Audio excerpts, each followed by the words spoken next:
Yes, friend, ako'y nagbabalik, DJ B-Boy Bibo, para sa ating tuloy-tuloy na BB Time tungkol sa usaping bagong jowa. Bagong jowa means bagong mamahalin, bagong lolokohin.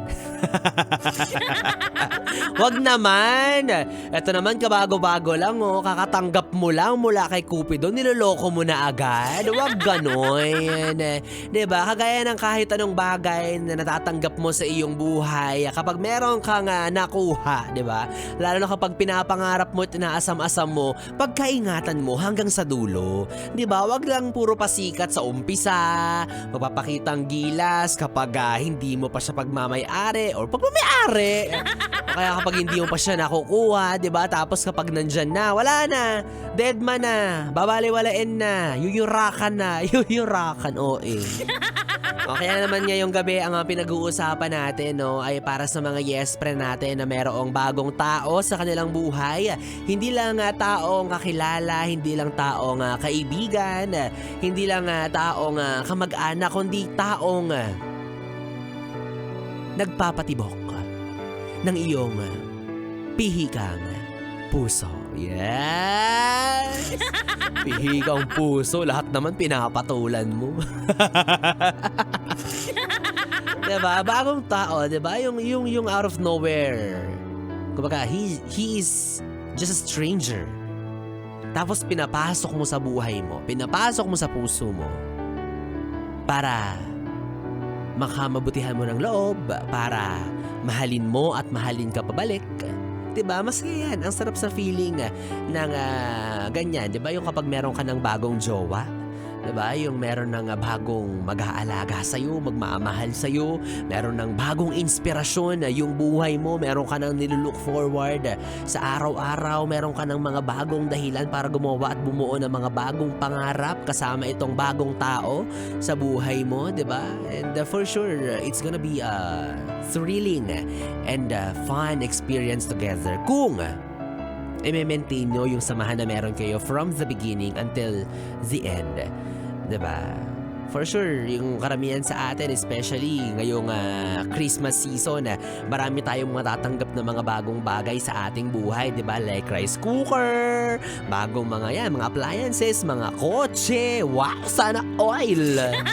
Diba? Bagong relo, bagong pitaka, bagong bahay, cellphone, damit, sapatos, lahat ng pwede nating matanggap na bagong bagay sa ating buhay. 'Di ba? Pero ikaw ba ngayong malapit na nga ang Pasko? Bukod sa mga bagay na sinabi ko, ano pa ba yung mga gusto mong mapasayo? Or shall I say, sino ba yung taong gusto mong mapasayo?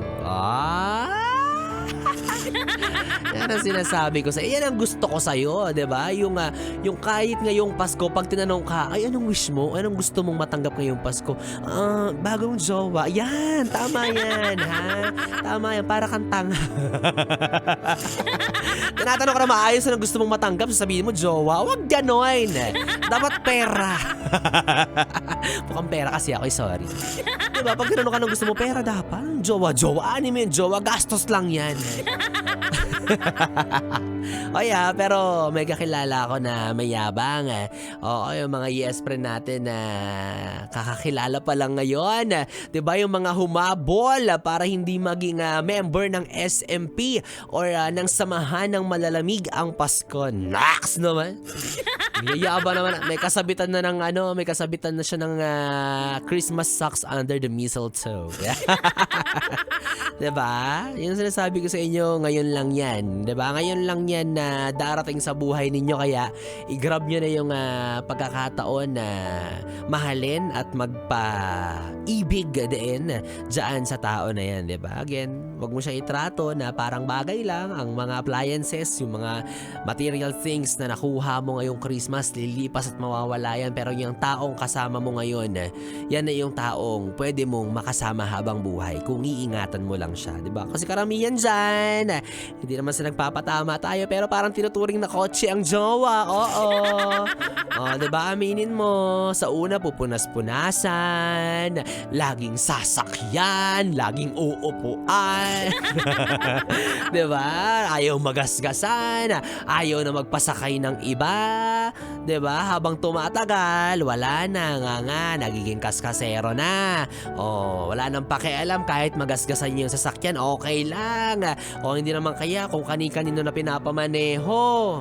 Yan tayo Diba? Hindi na masyadong iniingatan yung sasakyan. At feeling ko, may ilan tayo ng mga yes pre na ganun din. No? Yung mga best foot forward. Kung sa umpisa ay ang galing-galing, hindi naman pala kayang i-maintain hanggang sa dulo. Diba? Diyan din nagsisimula yung bukod sa kanya na bagong tao sa buhay mo,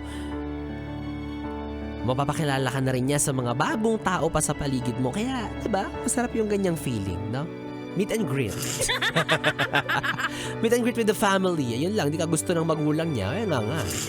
Diba? Kaya galingan mo, ha? Kaya, ayun, sasabi natin na kapag binigyan na tayo ng chance to meet the person that we love, ingatan natin, di ba? Huwag natin i-take for granted yung presensya niya, yung pagmamahal na binibigay niya. Oo, kasi bukod sa kanya, andyan din yung mga tao sa paligid niya na soon or later on, matututunan ka na ring mahalin. So, wag mo namang sayangin yung pagmamahal na binibigay sa'yo ng maraming tao na yun. Para lang, di ba? Para sa iba, para sa pag-cheat. Wag ganon. Ha? Kaya, again, kung meron kang bagong jowa ngayon, congratulations sa pagmumukha mo. Deserve mo ang magarbong palakpakan. Palakpakan sa pagmumukha mo, ha? Kaya go, imit mo na lahat ng pwede mong imit ngayong Pasko. Yung mga in-laws mo, yung mga mother-in-law, father-in-law, brother, sister-in-law, lahat yan. Kilalanin mo na, di ba? Kasi iba yung saya kapag pinakilala ka na sa pamilya. Kasi for sure, talagang ikaw lang talaga. Oo, ramdam na ramdam mong mahal na mahal ka talaga niya. Pero kung sa mga tropa ka lang pinakilala, makipaghiwalay ka na. Oo, hindi ka pang tropahan lang. Kaya ang swerte-swerte mo kung pinakilala ka na sa tropa, pinakilala ka pa sa pamilya, di ba? Pero ang twist dyan, kung talagang mahal ka niya, ang next goal, dapat ipakilala ka rin niya sa tunay niyang asawa. Ay, nako, issue. Oo. Bahala ka sa buhay mo. Kaya ikaw, ingatan mo yan Pagka alagaan mo yan, wag mo yan ituring na bagay na pwede mong palitan. Oo, nag-iisa yan. Nag-iisa yung pagmumukhang yan. Kahit na feeling mo marami kang kaagaw dyan, wala, sa'yo lang yan. Oo, walang exotic yan siya. Walang aagaw sa'yo dyan, sa'yo lang siya. Kaya sana sa darating na Pasko ay mas namnamin ninyo ang unang pagkakataon na magse-celebrate kayo ng ganito kalagang okasyon. Okay? At next year, diba, malay mo, iba na naman ulit. Charot. Hindi, more to come, diba? More to come sa inyong relasyon. Yes! So, bahala ka dyan. Naglolokohan lang naman kayo.